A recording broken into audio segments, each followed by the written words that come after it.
Hello everyone, welcome to मुस्कान पुराने channel. सो आज date है 30 सितंबर 2023।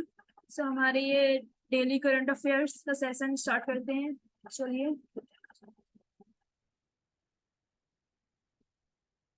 सो ये न्यूज़ है क्यूबिट सर्किट, जो कि फिजिक्स पॉइंट ऑफ व्यू से पहली बात तो इम्पोर्टेंट है। एमआईटी के जो रिसर्चर है ना, उन्होंने एक डेवलप किया है सुपर कंडक्टिंग क्यूबिट आर्किटेक्चर, जो परफॉर्म कर सकता है between qubits and much greater accuracy के साथ। अब उन्होंने ये क्यों किया? They use relatively new type. और कैसे किया? New type of super conductive qubit. Qubit का यूज किया, इसका नाम रखा गया fluxonium, which is a longer lifespan that has traditional superconducting qubit। Means उन्होंने एक न्यू सुपरकंडक्टिव क्यूबिट जो कि फ्लक्सोनियम का यूज करके एक जो ट्रेडिशनल सुपरकंडक्टिंग क्यूबिट्स होते हैं उनकी लाइफ स्पैन बढ़ाने के लिए इसका यूज किया। अब ये एक्यूरेसी में 99.99% ज्यादा एक्यूरेट रहेगा। और एरर करेक्टिंग कोड्स मतलब अगर कोई एरर आपकी क्यूबिट या सुपर कंडक्टिंग डिवाइस में एरर आती है तो इसको ये सही करने में भी मदद करेगा। अब ये फ्लक्सोनियम होता क्या है? अब fluxonium is a type of qubit होता है that is based on operation at important junction in super conducting circuit में काम में आता है। ये फ्लक्सोनियम एक क्यूबिट होता है। ये बेसिकली यूज होगा क्वांटम कंप्यूटर। क्वांटम कंप्यूटिंग एक मल्टी डिसिप्लिनरी फील्ड है कंप्यूटिंग की दैट यूटिलाइज क्वांटम मैकेनिक्स को यूज करके कॉम्प्लेक्स प्रॉब्लम को सॉल्व करती है। जैसे आपने देखा होगा सुपर कंप्यूटर, क्वांटम कंप्यूटर आने लगी से उसी पर बेस है। लेकिन क्लासिकल कंप्यूटर से ज्यादा प्रॉब्लम फास्टर सॉल्व करेगी। A qubit is a basic unit of information होते हैं इन क्वांटम कंप्यूटिंग में।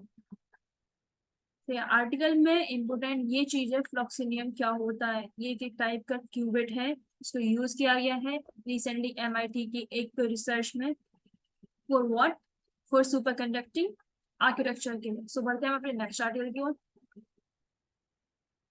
सो ये HIV act, recently supreme court ने सेंट्रल स्टेट गवर्नमेंट को आदेश दिया है कि इफेक्टिव इम्प्लीमेंटेशन हो किसका? HIV act. इसका फुल फॉर्म है human immuno deficiency virus and acquired immuno deficiency syndromes act 2017।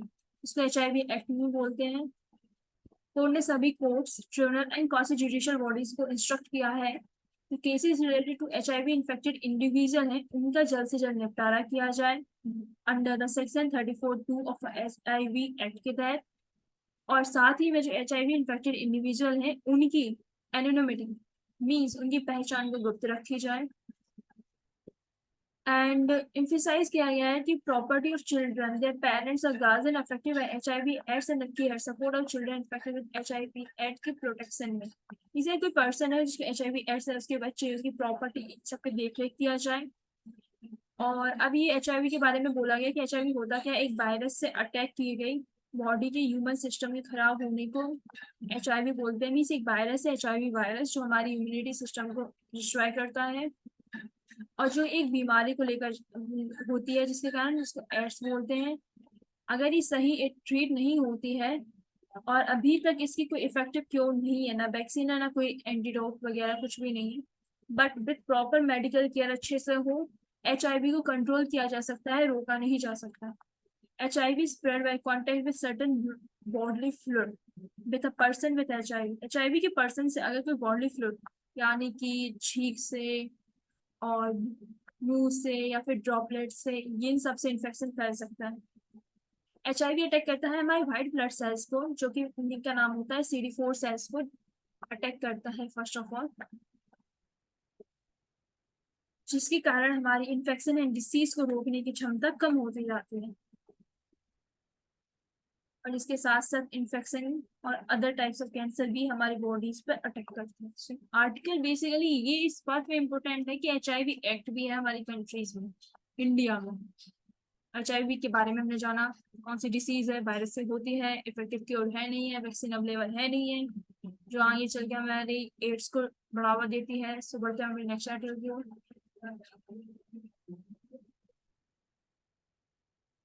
So pension fund regulatory and development authority, पहले बात तो ये एक हमारी जो है ना pension fund regulatory authority statutory body. अब कॉन्टेक्स्ट क्या है, रिसेंटली पीएफआरडीए ने रिक्वेस्ट किया गवर्नमेंट को जो इंक्रीज करे पेंशन, जो अंडर अटल पेंशन योजना में हम लोगों को अभी 18 से 40 तक साल तक के लोगों के लिए 1000 से 5000 तक की 60 पर पहुंचने के बाद जो पेंशन मिलती है उसमें पीएफआरडी बोल रही है कि इसको इंक्रीज किया जाए, क्योंकि अदर गवर्नमेंट और प्राइवेट स्कीम है ना उनमें पेंशन या फिर कोई फैसिलिटी ज्यादा है। तो अटल पेंशन इस योजना को कंज्यूमर अट्रैक्ट नहीं हो रहे हैं इससे, इसलिए इन्होंने बोला है। अटल पेंशन योजना जो 18 से 40 साल तक में कंट्रीब्यूशन दे सकते हैं लोग, और 60 साल होने के बाद 1000 से 5000 की पेंशन मिलेगी, आपका जितना भी प्रीमियम हो उस हिसाब से। और पीएफआरडीए इज स्टेचुटरी बॉडी है जिसका गठन 2013 में किया गया था एक्ट के थ्रू। सो बढ़ते हैं नेक्स्ट करंट अफेयर की ओर। सो हाँ, ये है ग्रीन अमोनिया।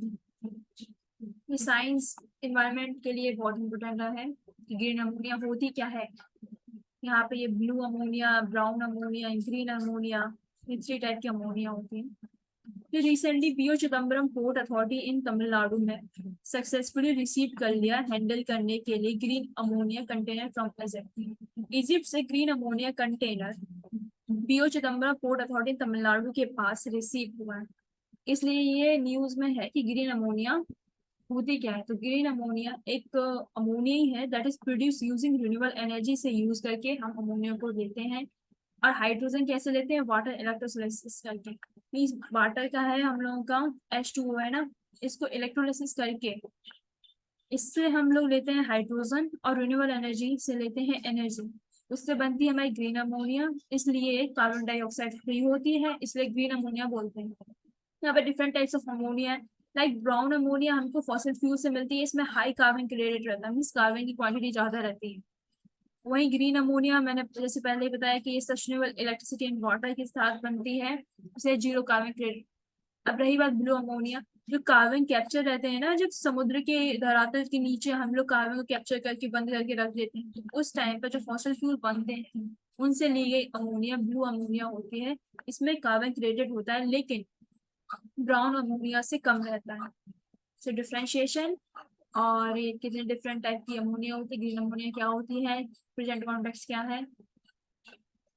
सो बढ़ते हैं नेक्स्ट आर्टिकल की ओर। तो ये आर्टिकल है कोनोकार्पस ट्री के ऊपर। रिसेंटली गवर्नमेंट जो गुजरात की है उसने ये कोनोकार्पस ट्री के जो प्लांटेशन होता है उस पर बैन लगा दिया। अब लगाया क्यों है,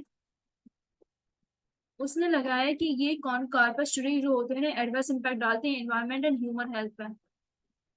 जैसे कि रिसर्च में अभी पता चला गया है कि जो स्प्रेडिंग पोलन होते हैं ना, जो इसके मतलब इसको बढ़ाने के लिए, रिप्रोडक्शन को आगे बढ़ाने के लिए जो पोलन को लीड करते हैं ना, तो उससे क्या होता है, डिसीज होते हैं, cold, cough, asthma and allergy.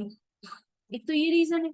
दूसरी बात डीप रूट, इसकी बहुत ज्यादा गहरी गहरी जड़ों में इसकी फैली रहती है, जिससे कि टेलीकम्युनिकेशन लाइन जो बिजती है उससे प्रॉब्लम होती है, ड्रेनेज सिस्टम में प्रॉब्लम होती है, फ्रेश वाटर इकोसिस्टम से पानी एब्सॉर्ब कर लेता है ज्यादा मात्रा में, जिससे सराउंडिंग इकोसिस्टम को पानी नहीं मिल पाता है।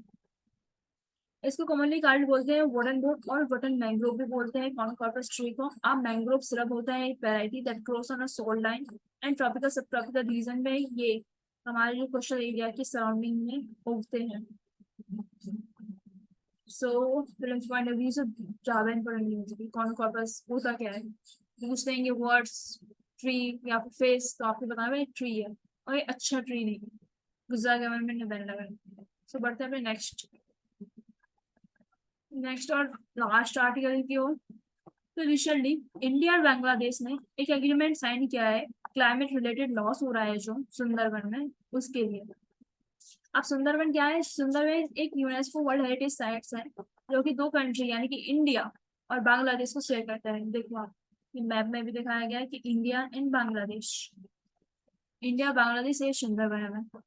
अब कंसेंसस बिल्ड हुई कि joint stakeholder initiative launch करेंगे जो कि अवेयरनेस को बढ़ाएगा। क्लाइमेट चैलेंज जो हो रहे हैं ग्लोबल स्टेज पर सुंदरबन में देखे जाएंगे, कैसे कैसे हम लोग इसको कम कर सकते हैं। सुंदरबन की खासियत ये है कि इतना सारे एरिया में फैलने के बावजूद ये कार्बन एमिशन में कम देता है, क्लाइमेट इम्पैक्ट पर फेस कर रहा है, लेकिन ये साइक्लोन के दौरान हमको एक बफर स्टॉक यानी कि शेल्टर वॉल भी प्रोवाइड करवाता है, जिससे साइक्लोन सीधे डायरेक्ट इंडिया बांग्लादेश की कोस्ट में नहीं आते, मैंग्रोव की एक पुशबैक की तरह काम करते हैं, सी लेवल राइज को भी मेंटेन करते हैं। अब सुंदरबन एक मैंग्रोव एरिया होता है जो फॉर्म होता है confluence of the Gangas, Brahmaputra and मेघना रिवर्स के कन्फ्लुएंस पर।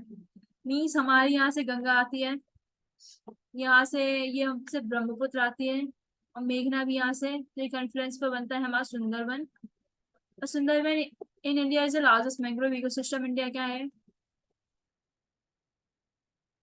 और सबसे ज्यादा ये बांग्लादेश में पाया जाता है, लेकिन इंडिया में लार्जेस्ट मैंग्रोव इकोसिस्टम सुंदरबन ही है।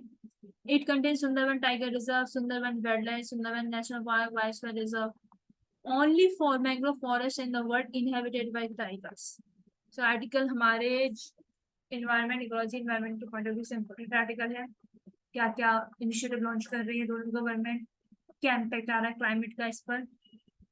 So thank you. अगर आपको हमारे डेली करंट अफेयर्स का अच्छा लगा हो UPSC prelims point of view से, या फिर मेंस में भी आप इसको ऐड ऑन कर सकते हो, तो सब्सक्राइब कीजिएगा, लाइक कीजिएगा, शेयर कीजिएगा, और हेल्प करें, ग्रो करें इस चैनल को। Thank you. डेली बेसिस पर आपको ये करंट अफेयर्स मिलते रहेंगे।